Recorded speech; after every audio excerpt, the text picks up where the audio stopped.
2014/PM Pelalawan atas nama terdakwa Tan Keyong dengan dibuka dan menyatakan terbuka untuk umum. Baik, silakan terdakwa dilakukan ke persidangan. Baik, saudara terdakwa, siap hari ini?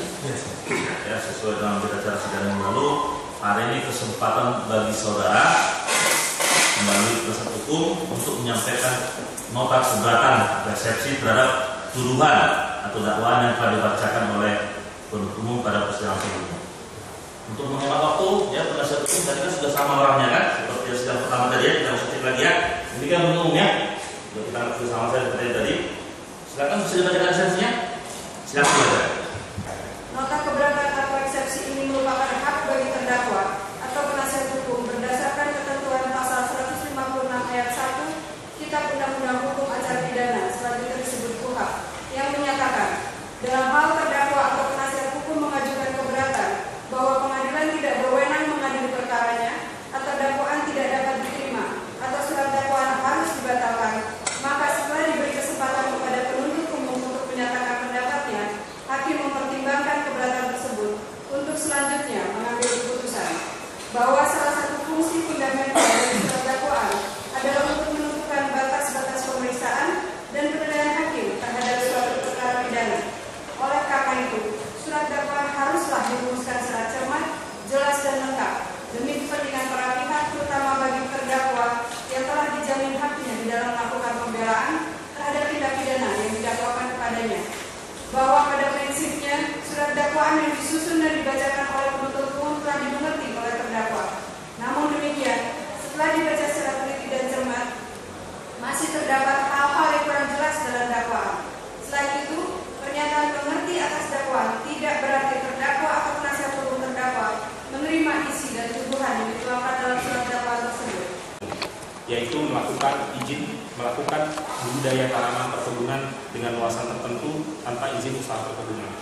Adanya disiplin atau mata rantai yang terputus dalam uraian perbuatan tindak pidana yang didakwakan penuntut umum kepada terdakwa mengakibatkan surat dakwaan menjadi tidak jelas, tidak lengkap dan kabur, sehingga sangat beralasan menurut hukum apabila majelis hakim berpemeriksa perkara menyatakan surat dakwaan tersebut batal demi hukum. Karena penuntut umum tidak cermat dalam menyusun surat dakwaan karena ketentuan pasal 46 ayat 1 Undang-Undang Perkebunan tidak diterapkan terhadap terdakwa, bahwa pasal 46 ayat 1 Undang-Undang Perkebunan menyatakan sebagai berikut, tidak kami bacakan lagi. Rumusan pasal tersebut di atas pada dasarnya dikualifisir sebagai person crime atau likam karena mengandung unsur setiap orang yang dikenal umum sebagai tanda pembeda ada apakah undang-undang tersebut mengkualifisir corporate crime atau person crime. Berdasarkan hal tersebut, maka Undang-Undang Perkebunan mengkualifikasi naturalik person, manusia pribadi sebagai subjek hukum tindak pidana pelanggaran Undang-Undang Perkebunan. Sebagai yang melakukan, maka penuntut umum tidak menyebutkan siapa pihak lain yang turut serta melakukan, mengingat perbuatan pidana dalam dakwaan melibatkan beberapa nama lain, vice versa. Demikian pula, apabila terdakwa secara bersama-sama dengan Doh Temeng dan Ganesh Suparan KR Sinam diposisikan sebagai turut serta melakukan, namun penuntut umum tidak menjelaskan siapa pelaku dalam perbuatan pidana dakwaan tersebut, hal mana tidak mungkin ada turut serta melakukan tanpa adanya pelaku utama. Majelis Hakim yang mulia, penuntut umum yang kami hormati, untuk menambah keyakinan bagi majelis hakim agar memeriksa dan menjatuhkan putusannya dalam eksepsi atau keberatan ini sesuai dengan aturan hukum yang berlaku, perlu kami sampaikan beberapa jurisprudensi yang mendukung eksepsi atau keberatan kami tersebut, yaitu 1. Jurisprudensi nomor 41K/KR/1973 tanggal 25 Januari 1975 yang pada pokoknya menyatakan bahwa dalam tuduhan kedua di atas ternyata disebutkan semua unsur dari pasal 38 KUHP dan meskipun disebutkan waktu dan tempat perbuatan dilakukan tetapi tidak dengan jelas dan tepat dilukiskan hal ikhwal perbuatan pidana. Dengan demikian, tuduhan kedua tersebut selain tidak memenuhi syarat formil karena tidak jelas dan tepat, sangat menyulitkan bagi terdakwa dalam menggunakan haknya membela diri. Oleh karena itu, tuduhan tersebut harus dinyatakan batal. Majelis Hakim yang mulia, penuntut umum yang kami hormati, berdasarkan seluruh upaya tersebut di atas, perkenankanlah kami mengajukan permohonan kepada Majelis Hakim yang kami muliakan agar sekiranya demi keadilan menjatuhkan putusan sebagai berikut. 1.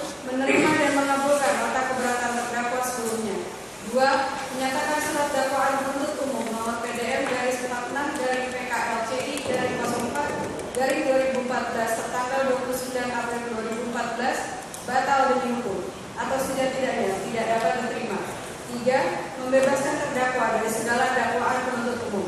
4. Membebankan biaya perkara kepada negara. Atau apabila majelis hakim berpendapat lain, maka kami mohon agar diberikan putusan yang seadil-adilnya atau ex equo bono. Hormat kami, penasihat hukum Tan Kelly. Dan kepada terdakwa ya, terdakwa sudah mengajukan permohonan kepada majelis hakim untuk penangguhan penahanan atau setidaknya kebanyakan penahanan. Ya, dalam hal tersebut, kami majelis hakim untuk saat ini belum dapat mengabulkannya. Demikian ya. Baik, sebelum kita lanjutkan, ada mau tanyakan hubungan tutup dari proses hukum bagaimana? Cukup ya? Cukup ya? Baik, untuk dalam kesempatan pada umum, musuh tanggapan terhadap persepsi yang tersampaikan oleh proses terdakwa sebagai kita kembali pada Selasa tanggal 20 bulan Mei tahun 2014. Terdakwa kembali dalam tahanan tetap ditahan dan memerintahkan kepada penuntut umum untuk pada persidangan berikutnya. Sidang selesai dan